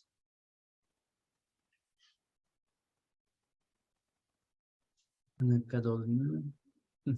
Carol. Olá, boa noite a todos. Boa Agradecer noite. Marcelo e todos os demais integrantes do Incerto, porque, de fato, um evento muito marcante para a gente começar aí a discussão do livro, né? A gente ter esse privilégio de ter a Marta aqui nos deliciando com essas palavras. E aí eu fiquei aqui absorta em 1000 coisas que eu queria comentar, mas eu vou me apegar a um comentário específico, porque a moça que falou do lobisomem, me recordou demais um livro da Camila Souza Vilada, uma mulher trans, chamado Parque das Irmãs Magníficas, no qual essa mulher trans fala de uma autobiografia e ela tem muitas passagens fantásticas ali, um realismo fantástico. E isso me faz pensar nessa questão da necessidade mesmo da fantasia para poder suportar a dureza que é essa vida, né? Essa vida nesse corpo vilipendiado, ultrajado, excluído, silenciado, mas ao mesmo tempo abusado. E, então, é necessário mesmo criar um suporte dessa fantasia para dar conta disso. Então, quem quiser fazer chacota com a moça, né, falar o deboche, que é isso, lobisomem, que nada, está por fora da literatura mais contemporânea, linda, um livro maravilhoso, né? E aí essa questão da fantasia me fez lembrar, inclusive, aquela frase da Frida Kahlo, no qual, quando perguntaram a ela se era surrealista, ela disse, não, eu não pinto sonhos, eu pinto a minha realidade. Então, talvez a realidade delas tem que passar por essa fantasia para ser possível, né, de se existir, sobreviver. E aí eu queria falar também da questão da medicina, porque é o meu campo, e a gente tem uma luta assim, muito pesada aí pela frente para poder mudar muito essa concepção biológica do gênero. uma questão extremamente limitada, nessa questão dos ginecologistas, dos urologistas, entenderem que essa nova realidade se apresenta, e eu tenho trabalhado muito isso com os meus alunos. Então, assim, o que eu ia perguntar, eu acho que a professora Marta já respondeu sobre essa questão dessa sensibilização dos nossos, né, docentes e dos nossos discentes, dos nossos colegas, porque a gente sabe que muitos dos conceitos são passados e, às vezes, os alunos vão reproduzindo ali no automático. E aí eu encontro com esses alunos da graduação no 6º ano de medicina, e tem sido muito interessante essa troca. Uma aluna essa semana me falou assim: professora, foi a primeira vez que eu atendi uma pessoa trans. Eu falei assim: não, talvez você já atendeu outras, mas você não estava atenta, porque talvez o fato dela estar com uma vestimenta de um gênero não é o que define ela. Talvez a sua escuta é que ainda não tinha alcançado isso, porque você precisou enxergar isso. Mas a gente está convivendo com isso, apesar do que na medicina é muito difícil. Eu dou aula em 3 faculdades desde 2009 e até hoje eu só tive uma única aluna trans. Então, eu acho que isso reflete muito a nossa realidade ainda, as limitações de acesso, né? Ou então mesmo as repressões, porque eu acho pouco provável que entre tantos alunos que já passaram lá com a gente, somente uma fosse trans. Então, eu acho que a gente tem que pensar como é que a gente está conduzindo isso, por que essas pessoas não podem estar na universidade, ou por que elas não podem se mostrar na universidade, né? Então, eu te agradeço muito, professora, por essa noite maravilhosa e por esse livro que vai certamente nos possibilitar ter muitos e muitos diálogos sobre isso, viu? Muito obrigada, Vione. Parabéns, viu? Parabéns pela sua ação aí na medicina. Que bom, que bom. Marta, nós agradecemos mais uma vez, então, eu vou interromper aqui a gravação também, mas com esse sentimento, né, que eu acredito que todos expressam, de um carinho enorme, de uma gratidão muito grande pelo seu trabalho, por sua fala, e, né, com a expectativa de nos encontrarmos presencialmente logo. Em breve. Em breve. Gente, eu que agradeço.